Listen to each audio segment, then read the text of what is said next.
If one night you woke up and realized you had paid for your husband to take his mistress to a hotel, what would you do? I was in that exact moment. 2 a.m. My phone screen lit up, and the photos poured in. Cole, my husband, beaming in the arms of another woman. The luxury apartment behind them was too familiar because I had chosen it myself for our anniversary trip. But what choked me wasn't the cheating kiss. It was the receipt in the photo. Payment by a credit card. In my name. I stared at the numbers printed on the receipt, my fingers trembling slightly, but not a single tear fell. People always imagine the moment of discovering a husband's infidelity as full of screaming and breaking down. But I sat frozen, my heartbeat slowing strangely, as if my own body refused to react. The pain wasn't in the image of Cole kissing someone else. It was in the fact that every dinner, every rose, every glass of wine in that room had been paid with a card in my name. I had unknowingly funded my own betrayal. And in the eerie stillness of the room, I no longer recognized myself. No raised voice, no dramatic scene, only one cold thought seeping in. This wasn't over, and tonight was only the beginning. I closed the phone screen like someone pulling a hand from icy water. My body still steady, heart beating slow, mind clear as glass. I turned on my laptop, my hands clumsy with emotion but my movements firm, opening the bank section directly, downloading the transaction history, starting to check line by line like a jeweler searching for cracks in a gem. The small charges I used to overlook, dinners at nameless restaurants, a few room service fees, vague notes. Now they showed themselves openly as evidence. A business trip to Denver hotel, the Lark paid on a Friday night. A conference in Austin, a spa bill, and dinner at a small restaurant inside the hotel. I typed fast, filtered by date, matched them to the trips he had entered in his calendar, then switched to Cole's email folder, booking notifications, payment confirmations with addresses matching the receipts in the photo. A pattern emerged, enough to be no accident. His business nights more frequent, the places he called work, lining up with addresses for two people to stay together. Once, 2 payments only an hour apart. In my head, every fragment started to click. The casual things he used to say, "I'm in a late meeting, don't worry, sleep well," suddenly tasted different. I wondered, how had I lived beside him for years without seeing this part of him? I found myself giving a short, joyless laugh. Laughing because I realized I had been the quiet resource for the life he wanted to change. I had paid for 2 plane tickets, 2 glasses of wine, for their moments together in the dark without once thinking it was something I'd have to pay for. More bitter still, everything bore my name: account, card, digital signature, a material tether, turning betrayal into financial weight. I laid my fingers on the keyboard, saving each page, screenshotting each visible line. Archiving became a ritual, every photo, every invoice, every email compressed into a folder named evidence, a name as cold and clear as a verdict. I worked like a witness, preparing testimony, step by step, leaving nothing out. Suddenly, I recalled the scattered details of the past months. The wallet he left on the couch, a new perfume smell on his shirt, the late night, "I'll explain later" calls. Things I'd brushed aside believing love was stronger than small suspicions. Now they appeared as tracks someone had left deliberately. I wondered whether he wanted to be caught, or whether he was simply so sure I'd never notice. I called Renee. She's the one I trust when I need to be cold and precise, a lawyer, a friend, the person who'd already pulled me out of 2 smaller messes in my life. The call rang twice before she answered, voice tired, but alert. "Hey, are you okay?" she asked. "Okay, in the way someone starts calculating the future," I replied. "I found several payments matching Cole's trips. Send me everything. Don't delete a thing. I'll see if it's enough for evidence." I emailed the file, adding handwritten notes, dates, times, locations matched. Renee, read fast, replied with a short line. "Possible. Hold on. No sympathy, only strategy." And that's what I needed. Hanging up, I stared out the window. The city stayed silent like every night. The lights from the building across reflected in puddles left after the rain. Below, an occasional taxi growled. Footsteps rushed by. In the kitchen, the clock ticked steadily, reminding me time kept moving and my decision couldn't wait. I began thinking about the next steps, but not in an explosive way. No yelling, no smashing, no calling the police. I knew impulsive actions could be flipped into proof of losing control. What I needed was certainty. I wanted my moves so precise no one could twist them into an excuse. First, preserve the scene. Don't touch Cole's phone. Don't change shared passwords yet. I wanted copies of everything before he could hide them. But I also knew, and this chilled me, he was clever at erasing traces at the last minute. So I did two things at once. Saved every current piece of data and set up quiet observation. I quietly bought an external hard drive, copied the entire transaction history, emails, photos, then printed several sets. Paper always makes a bigger impact when laid before someone. Then I installed a note-taking app on my phone, logging each step, each day, each hour like an evidence journal. Every time anger rose up, I opened that file and saw something else. Not pain, but the duty to do it thoroughly. That afternoon, I bought a long coat not to hide anything, but to change how I felt. When you put on new clothing, you step into another self, the one who can act without emotions swaying her. I rented a small hotel room across from a bar I suspected Cole often visited. I didn't plan on sneaky stalking in the messy sense. I wanted to see with my own eyes, confirm what the data already said. That evening, I sat with a cup of hot coffee, watching people stream along the street.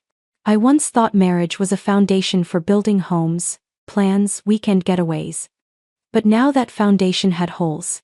And the worst part wasn't emotional betrayal. It was discovering I had unwittingly financed its collapse.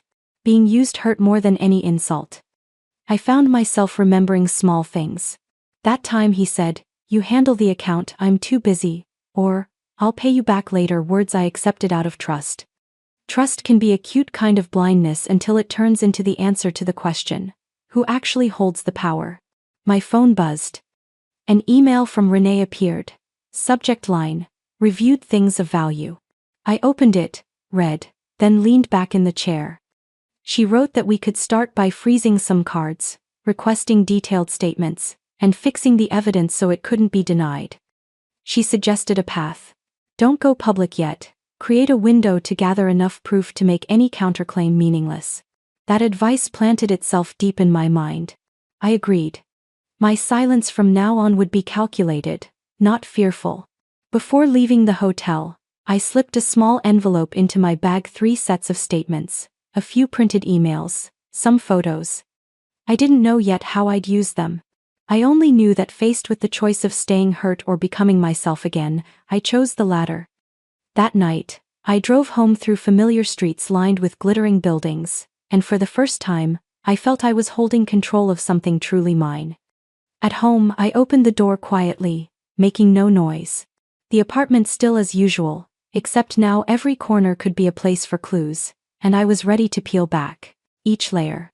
I placed the envelope on the kitchen table, sat down, opened an old photo, our small wedding picture, our once bright smiles, and set it before me as a reminder. Things had been beautiful once. I knew there would be many sleepless nights ahead, many pre-planned steps and unexpected moves to handle. But I also knew, ahead there was no room for guilty restraint anymore. A new night opened. The storm hadn't come yet, but I was no longer lying inside the house waiting to be swept away with it. The next morning, sunlight filtered through the curtains, golden as if no night had ever been broken by darkness. Cole walked out of the bedroom with his usual polished look, crisp shirt, neatly knotted tie, a smile as if nothing had happened.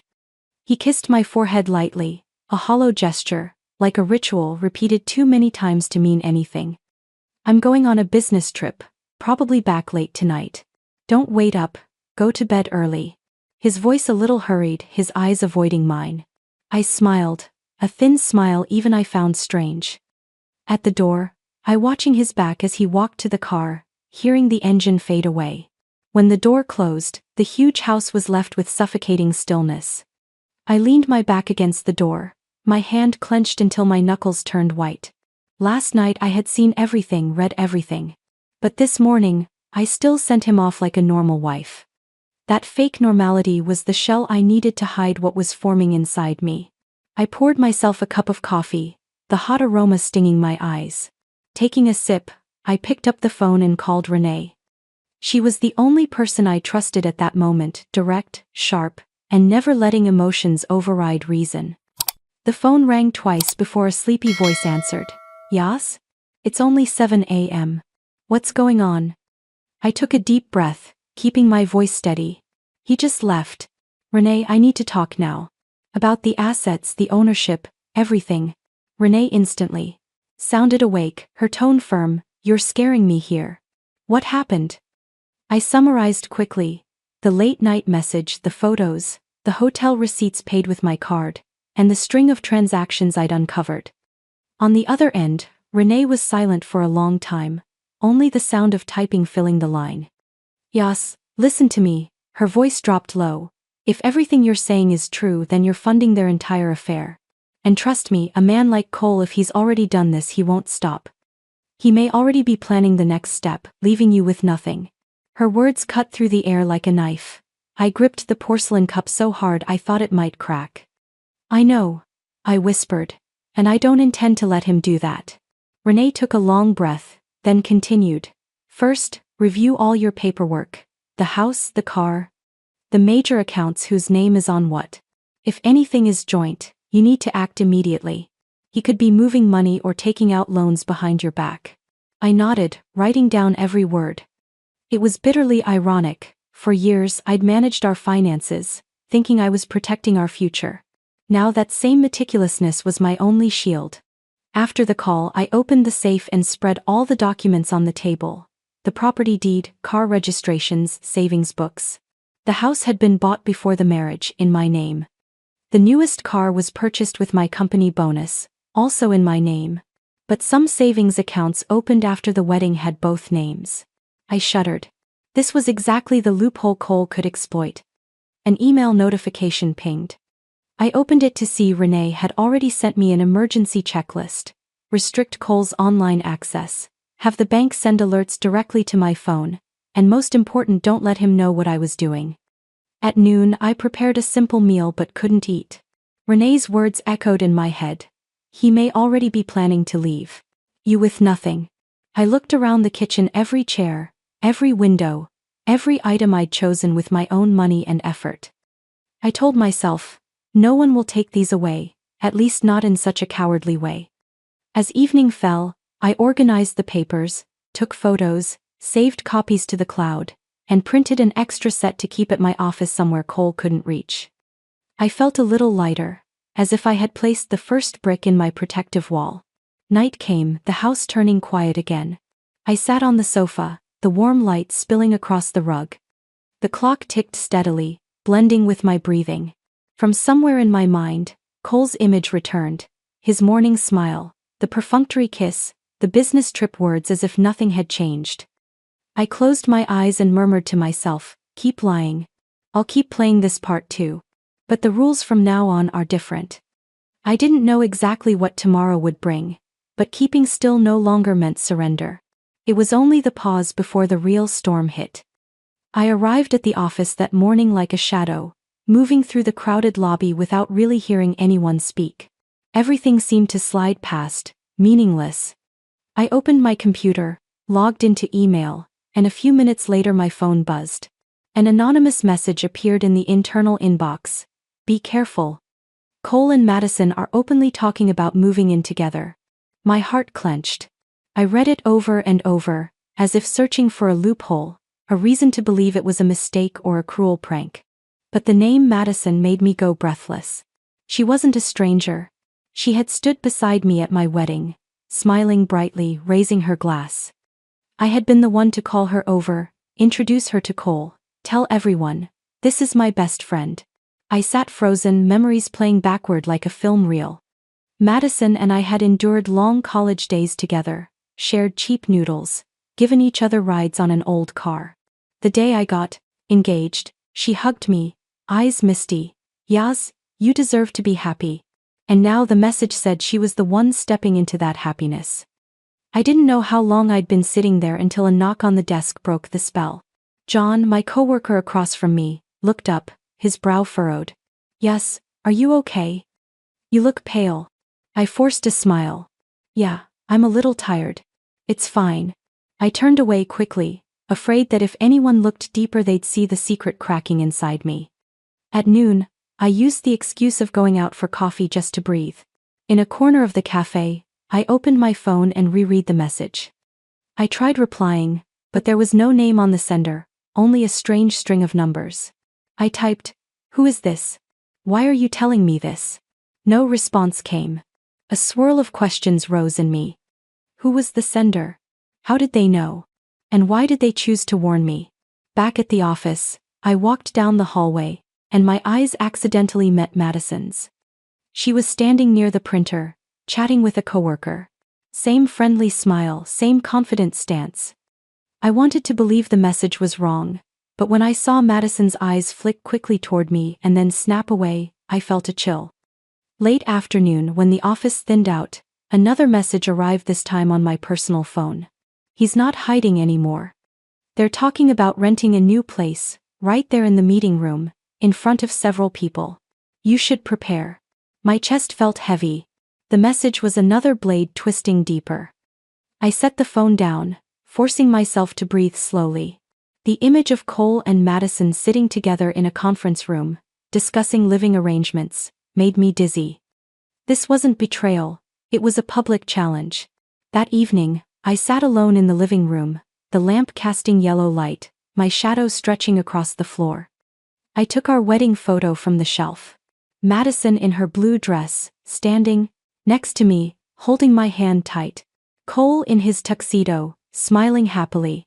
The three of us in one frame, a picture I once thought irreplaceable. Now it was evidence of a cruel irony. I bit my lip until it bled. Being betrayed by a husband was pain enough to rip a heart apart. But having your best friend be his mistress went beyond any limit of endurance. In that moment, I realized there was something worse than betrayal. Knowing you had given your full trust to people who never deserved it. My phone buzzed again. It was Renee. "Yes, are you okay? I just looked through some of the files you sent. But your tone in the last message sounded different." I drew a long breath, trying to keep my voice steady. "Renee, there's something new. I got an anonymous message. They said Cole and Madison are planning to move in together." On the other end, Renee was silent for a few seconds, then exhaled sharply. "Oh God. Madison, she's the friend you introduced to him at your wedding, right?" "Yes." I answered softly, my throat tight. "Yes, listen to me. If that's true, then this isn't an affair anymore. This is collusion, a deliberate plan. You need to be extremely careful." "I know. And I won't let them get away with it again." That night, I couldn't sleep. I lay in bed, staring at the dark ceiling, imagining Cole and Madison laughing, plotting as if I'd never existed. I turned over, burying my face in the pillow, but tears still streamed down, soaking it. In the middle of that choking ache, something strange rose up. The pain was turning into strength. As if each tear falling was forging another piece of armor inside me. The next morning, I applied my makeup more carefully than usual, slipping into a navy blue work dress, the color that made me feel stronger. Walking into the office, I caught Madison's eyes flick toward me, hesitate, then try to appear calm. I gave a slight smile too, one that hid everything, flowing inside me. I knew clearly. What I held in my hands now wasn't bank data or shady transactions. I had another puzzle piece. The betrayal wasn't only in my marriage, but in my friendship. And that piece would make the picture of their treachery complete, clear enough for me to see who they really were. I packed a small suitcase, putting a few outfits in to create the impression I was really going away. Cole was used to seeing me travel for work, so when he saw me prepare, he suspected nothing. In fact, he even acted enthusiastic, suggesting I take a break after months of hard work. On Friday afternoon, I drove out of the house, merging onto the highway as if heading to the airport. But when the car stopped at the parking lot of an apartment building a few blocks from downtown, my heart beat strangely fast. I had rented a small apartment on the 12th floor, its balcony facing directly toward the hotel Cole often visited. Each step I took down the empty hallway, the echo of my heels sounded like a drumbeat, reminding me I was stepping into a chess game where I had to stay sharp. The apartment was simple but clean. I drew the curtains back, opened the balcony door. From above, the hotel loomed clearly before me, its glass windows reflecting the sunset. I set a small pair of binoculars on the table, held a cup of hot coffee, and took a deep breath. It felt like entering a silent hunt, but the prey wasn't anyone else, it was the man I had once trusted. Night was falling. The street lights flicked on, traffic rushed below. I waited, heart heavy as stone. With every passing minute, memories of Madison returned, her giggles at my wedding, the bright look in her eyes as she hugged me with blessings. Those images clashed violently with the scene unfolding before me, leaving me breathless. Then, around 8 p.m., a familiar silver car stopped in front of the hotel entrance. I strained my eyes. Cole stepped out first, in a white shirt, hands in his pockets, looking relaxed. Right after, the other door opened, and Madison appeared. Her hair flowed down, a red dress hugging her figure under the streetlights. The way they looked at each other was undeniable. I gripped the balcony railing, my nails digging into the cold metal. My heart felt crushed. Cole reached out, taking Madison's hand naturally, as if they had done it hundreds of times. They walked together into the lobby. Cole held the door open for her, and Madison tilted her head with a small smile, the same smile once familiar to me, now turned into a blade. I wanted to look away but couldn't. Every cell in my body screamed that this was the moment I needed to see with my own eyes. Proof was no longer lifeless numbers on statements or anonymous messages. This was vivid, undeniable reality. I turned on my phone, quietly snapping photos. The zoom lens caught every detail, the light glinting off Cole's face, their interlaced fingers, their synchronized steps. The night dragged on. I sat on the balcony, hotel neon flickering, reflecting in my stinging eyes. I imagined them in some room, laughter and whispers filling the air. Jealousy burned sharp, but with it came a cold clarity. I realized the love I had clung to had long since warped, and in this moment, I was no longer uncertain. My phone buzzed. A message from Renee. "Are you okay? Do you need me to come?" I stared at the screen, my fingers gliding over the keyboard. No, I need to see this on my own. I knew if someone sat beside me, I would break down in tears. But I refused to cry. Not now. Close to midnight, Cole and Madison left the hotel. He stepped out first, pulling a small suitcase, Madison clutching his arm, her head resting on his shoulder. I recorded video, keeping the frame steady. I captured every second, every image, like a clerk preserving evidence for a trial yet to come. When the car door shut, I remained motionless, listening as the engine faded. The night sky was silent. I hugged the phone to my chest, sank into the chair. At last, the tears fell quietly, one drop after another onto the cold balcony floor. I didn't know how long I sat until the first light of dawn touched the horizon. The city stirred awake.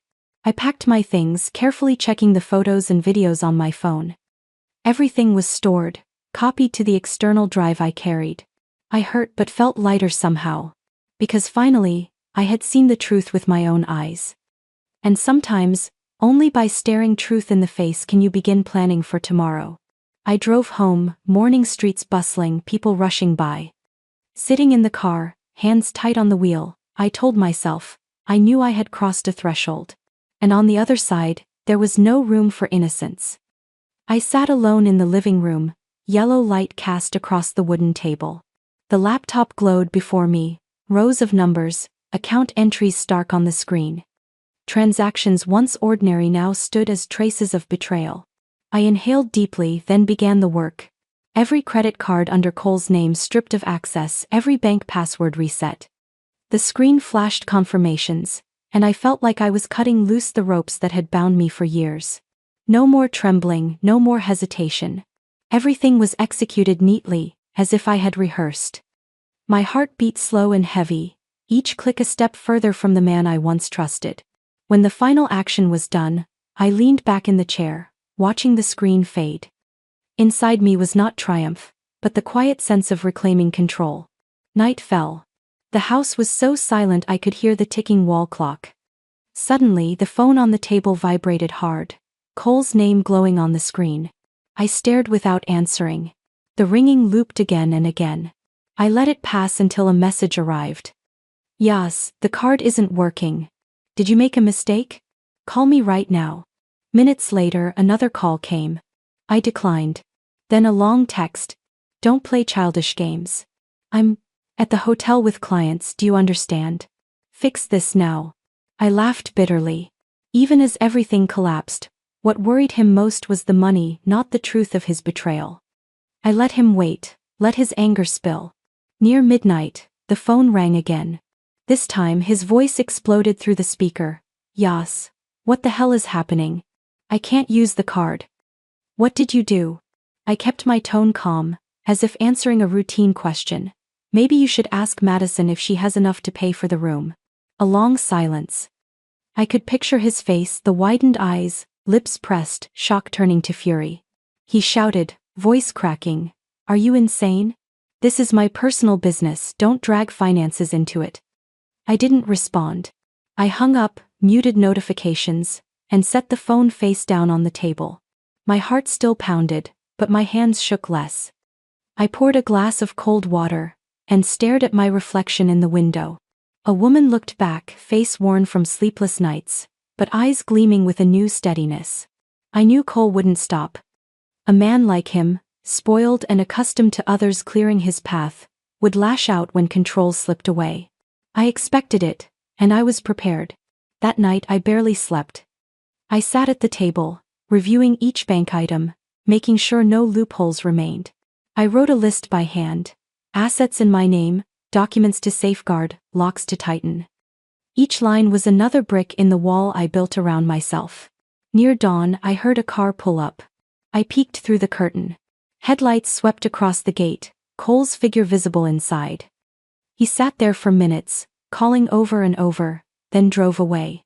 I didn't open the door. I didn't step outside. I quietly watched, ensuring I no longer played his old games. As the morning light grew, my eyes were heavy. But instead of exhaustion, I felt a strange calm. I had made the first move in this battle. And with that move there was no turning back. I switched off the brain lamp, sank onto the sofa. Sleep crept in, broken by the echo of pounding on doors in my memory. But in the dream, Cole wasn't beside me. I saw only myself, standing alone, no longer trembling. I was learning to face things, to set them back where they belonged. That afternoon, sunlight spilled across the porch, quiet enough that I could hear the breeze in the trees by the gate. I was arranging files on the table when the doorbell rang loud, insistent, impatient. I walked over, peered through the peephole, unsurprised to see Diane Cole's mother outside, face stern, with Lila beside her, eyes glittering theatrically. I opened the door, voice steady. Diane, Lila. What brings you here? Diane walked right in without waiting, carrying herself with the authority of someone who still believed this house was hers to command. Lila followed, arms crossed, lips curled in a smirk. Yasmine, Diane began, voice clipped, we need to talk. Your husband made a small mistake, the kind any man could make. You should be reasonable, forgive him, and protect the family's reputation. I slowly poured water into a glass, set it before her. That small act was enough to shift the air. A small mistake doesn't last 8 months, and it doesn't get paid for with my credit card. Lila let out a mocking laugh. Oh please. You're blowing this out of proportion. A little fling. That's all. Men do that. I turned toward her, narrowing my eyes. Lila, if you discovered the man you loved had betrayed you for 8 months, letting someone else bear the shame in silence, would you call that a little fling too? Lila's face flushed, but she stayed defiant. Say what you want. All I know is you're the one tearing this family apart. Diane slammed the glass onto the table, the sharp crack echoing like a gavel. Yasmine, you're clever, but wise women know when to close their eyes. We all have reputations to keep. I took a deep breath, then gave a faint smile. Diane, I've been silent for too long. I've kept up appearances for Cole, for this family, and what was the result? I was used, betrayed, turned into the one footing the bill for that betrayal. If I close my eyes, the only thing left to keep is my own shame. Diane looked at me, her eyes a mix of surprise and anger. She was used to people lowering their voices, not talking back. Lila clicked her tongue, springing to her feet. I don't understand you. Outsiders will laugh at all of us. Do you really want to turn this into a public joke? I stepped closer, my voice low but cutting. Lila, the joke doesn't come from me. It comes from your brother and the woman I once called my best friend. I'm not creating a circus. I'm refusing to be used any longer. Diane turned her face away, trying to hide her unease. I could see her hand clenching, nails digging into skin. She wanted to yell, but something held her back. Maybe it was my calmness that unsettled her. At last she spoke, her tone lower. You should remember Cole is your husband. If you push him to the edge, no one in society will look at you with respect again. I laughed, unable to hide the bitterness. Diane, isn't it ironic for a mother-in-law to threaten her daughter-in-law with society's eyes, when society will see exactly what it is your son spending his wife's money on a mistress? If you cared about honor, you should have taught Cole what it meant from the beginning. The atmosphere grew heavy. Lila turned away, stomping her heel in frustration. Diane exhaled sharply, rising to her feet. You'll regret this. This whole family won't forget your stubbornness today. I didn't answer. I stepped aside, opened the door, my gaze fixed on the sunlit street outside. Their shadows passed by, fading from sight. When the door closed, I stayed still, my hand resting on the knob. My heart still beat fast, but the trembling was gone. The heavy scent of Diane's perfume lingered in the air, a bitter reminder of the confrontation. I walked to the table, lifted the half-finished glass of water, and poured it into the sink. The sound of water running washed away the tension that had filled the room. That evening, I sat in the small kitchen, the light falling over a table covered with papers. The coffee in my cup had long since gone cold, but I didn't bother to replace it. My laptop glowed, an email from Renee open on the screen with the subject line. You need to see this now. My chest tightened. I clicked, and pages of figures and company names appeared. Renee had spent the whole afternoon digging into the transaction history I sent. When she called, her voice was graver than usual. Yas, I found something off. Cole is listed as the owner of a newly opened company, but it's a shell. No real business activity. What's more important is guess where the operating money comes from. My throat constricted. Renee continued, her voice crisp, like she was reading an indictment. From the money you've been transferring every month into the joint account. He's been using it to pay Madison's salary. In other words, you've been supporting both of them.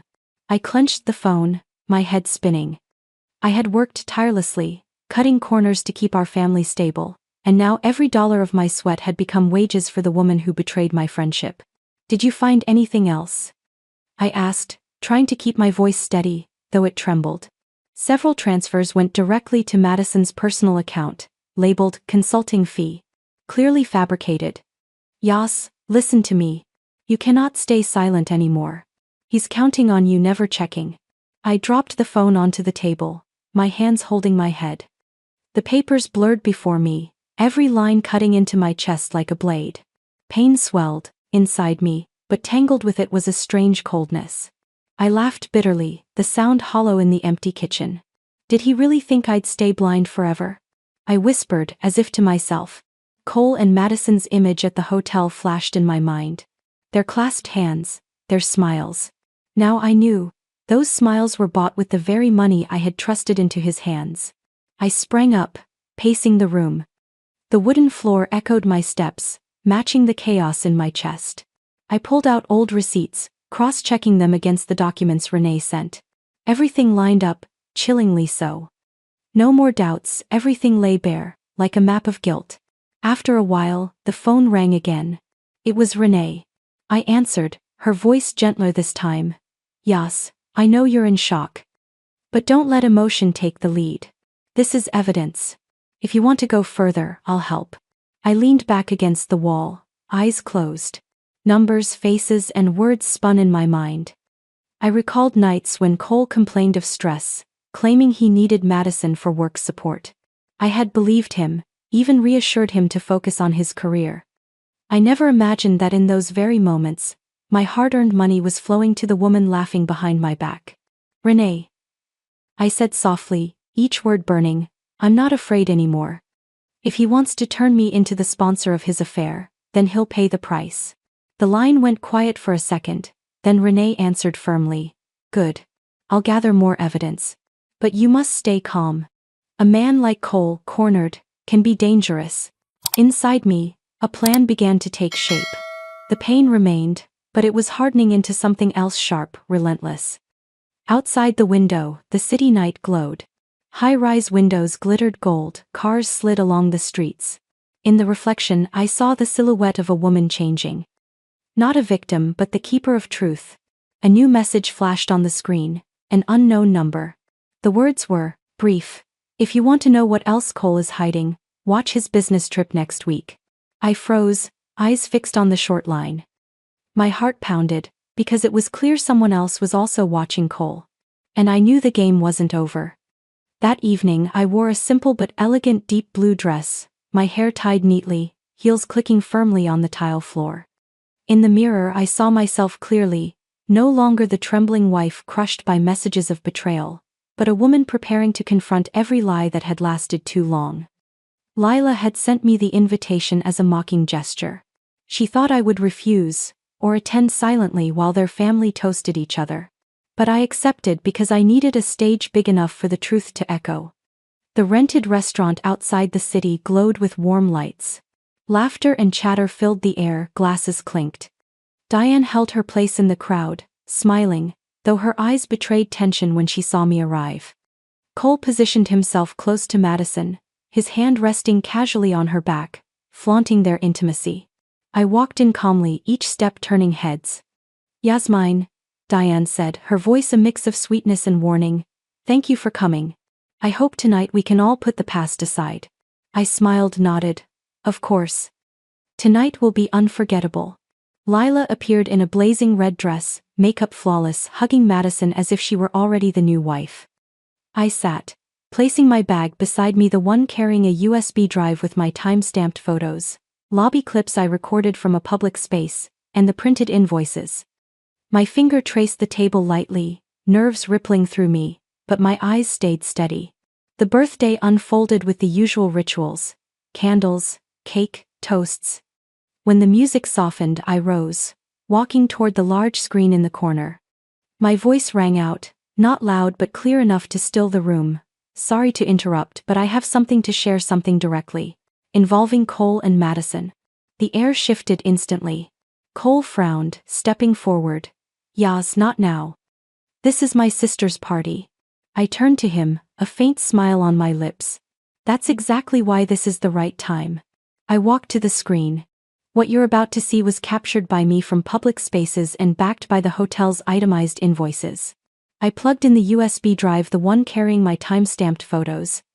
Lobby clips I recorded from a public area, and the printed invoices. The projector lit up instantly. First, Cole and Madison entering the hotel lobby together, their gestures unmistakable. A second click brought up the invoices, room, dates, times, and the card line printed with my name. Whispers spread through the room, relatives covering their mouths, eyes wide. I continued, voice steady. "If this were only a misunderstanding, there would be an explanation. But this isn't all." I clicked again. The screen shifted to hotel invoices, room names, dates, times, and most damning, the line showing the credit card number, under my name. The room erupted. Chairs scraped, gasps filled the air. Madison's face turned crimson, her hands trembling. Cole froze, eyes darting, words stuck in his throat. Diane shot up, face pale. "Yasmine, what is this spectacle?"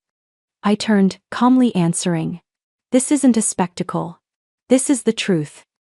If you call using my money to fund a mistress a small matter, then I'm sorry, I disagree." Cole's fists clenched, veins rising on his neck. He hissed, "You want to humiliate me in front of everyone?" "No, Cole. You did that yourself 8 months ago." A scoffing laugh came from one corner. Someone whispered, "Unbelievable, he even used his wife's card." The murmurs spread quickly like wildfire. Madison clutched her purse, lips trembling. "Cole, you said this would never come out." The room buzzed louder. Cole turned on, her eyes blazing. "Shut up." In that instant, every mask fell away. I let the truth speak for itself, every gaze in the room reflecting who Cole really was. The air was chaotic, but I remained calm. I retrieved the USB, slipped it back into my bag, my voice still even. I didn't come here to shame anyone. I came so the family would know the truth. Whether you choose to believe it or not, that's up to you. After that birthday party, I thought the truth would be enough to make Cole bow his head. But I underestimated his pride and that of his family. Only a few days later, social media was flooded with posts, anonymous comments, even remarks under my old photos. They all revolved around 3 words. Terrible wife. Yasmine is cold, she's never cared about her husband's happiness. No wonder Cole looked for warmth somewhere else. How can a barren wife keep a man? She controls every dollar, every step. Cole lives like he's in a prison. Each line on the screen cut into me like a knife. I knew exactly who was behind it. Cole, with Diane and Lila backing him. They had chosen the cruelest way to attack me by destroying my reputation. My phone buzzed non-stop with messages from coworkers and friends. Some asked if I was okay, others stayed silent. When I walked into the office the next morning, I felt the whispers and side glances follow me. No one had to say it out loud. I could tell the lies were being believed more than the truth. That night, I sat in the dark living room, the glow of my laptop reflecting off my face. Renee came over, placing a thick file in front of me. Her voice was steady, firm. Yas, letting them win with rumors is the worst thing you can do. But you have something they don't. Evidence. I opened the file. Irregular transfers, vague service expenses, a secondary account under Cole's company's name. Renee had pieced everything together from bank data, employment records, even internal expense reports. Here, Renee pointed at one page, her red pen circling a line, a marketing consultation worth $10,000 paid to Madison. But look, she's an admin assistant. She has no qualifications to consult anyone. Yas. Renee locked eyes with me. If Cole's company finds out, Madison will definitely lose her job. And Cole, he'll lose every ounce of credibility. But you have to be ready. This fight won't stay private anymore. The sting of being called barren wife, controlling wife, still burned in my chest. I couldn't let them keep turning me into a joke. I nodded, my words deliberate. I'm ready. That same night, I wrote a long post. I uploaded the invoices, lined them up against the payroll, and added excerpts from labor law defining financial fraud. At the end I wrote, if anyone wants to call me controlling, then see exactly what I've been controlling. I redacted private details, no full account numbers, no addresses, and filed internal complaints through HR and counsel in parallel. The public post showed only patterns and policy citations, not raw personal data. I posted a summary with redacted proof, no full numbers, no addresses, and filed internal complaints through counsel and HR in parallel. The post showed the pattern and cited policy. The raw personal data stayed sealed with my attorney. Within hours, the shares skyrocketed. People who had stayed quiet began commenting, expressing outrage. One of Madison's co-workers left a short line. The company will not let this slide. The next morning, just as predicted, Madison was summoned to HR. The news spread like wildfire. By noon, an internal email leaked. Madison was terminated for financial and ethical misconduct. Reading those words, I felt a weight lift off my shoulders. Cole's situation was different. He went silent online, but the storm didn't let him go. People who once praised him now questioned, criticized, even mocked him. I saw a post from a mutual friend. Never thought Cole would use his wife's money to fund a mistress. Used to admire him, now only disgust. That evening my phone rang. This time it wasn't angry shouting, it was a hoarse, heavy voice. Yas, you've ruined me. I've lost everything. Did he think I'd soften like before? I answered calmly, no, Cole. You did that to yourself. The line went quiet, only his labored breathing audible. The room went still. But this time the hush wasn't frightening. It was like the pause after a chaotic piece of music ends, leaving space for a new melody to begin. Near midnight, when the house was completely still, my phone buzzed again. I flinched, remembering the first night all of this started, an anonymous message, that choking feeling in my chest. My hand trembled as I picked up the phone, the screen glowing in the dark. The same number. This time it wasn't text, it was a video file. I hesitated, then pressed play. The blurry image showed Madison in a cramped room, her face blotchy red, mascara streaked with tears.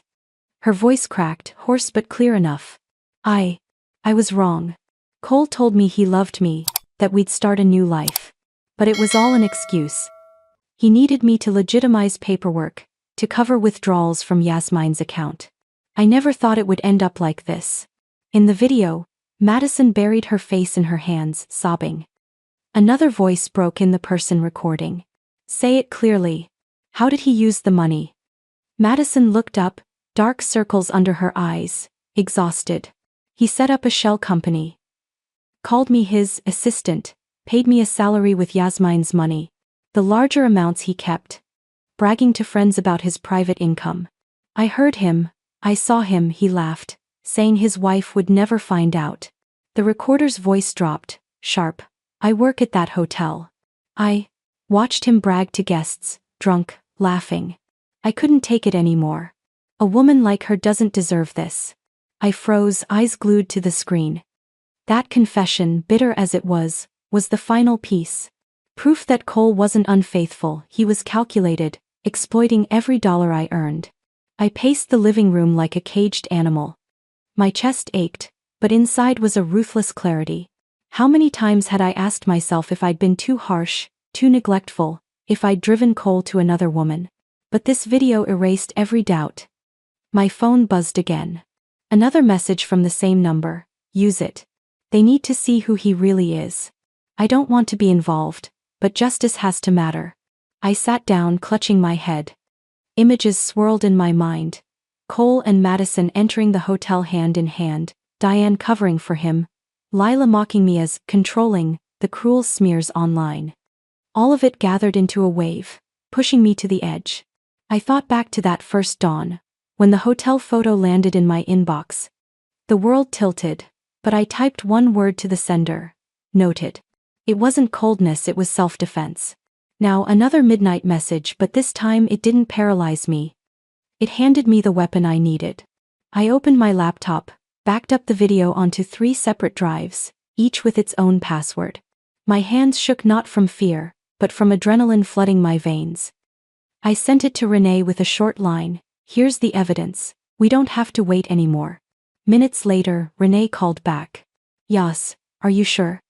Once this comes out, there's no way back for Cole. I closed my eyes, inhaling deeply. Madison's voice echoed, her tears, and Cole's laughter when he thought he was untouchable. I opened my eyes, staring at my reflection in the window, and spoke each word clearly. I'm sure. He's driven me to the edge. Now it's his turn. On the other end, Renee's voice was steady. All right. We'll prepare carefully. This isn't about marriage anymore, it's financial fraud. The law will stand with you. I held the phone, replaying the video once more. Madison's broken confession, her tears. For a moment, I saw something of myself in her, a woman deceived, used. But unlike her, I no longer wanted to hold on, no longer blind. I was ready to step into the final battle, where not only love, but dignity and justice would be decided. The day of the trial arrived.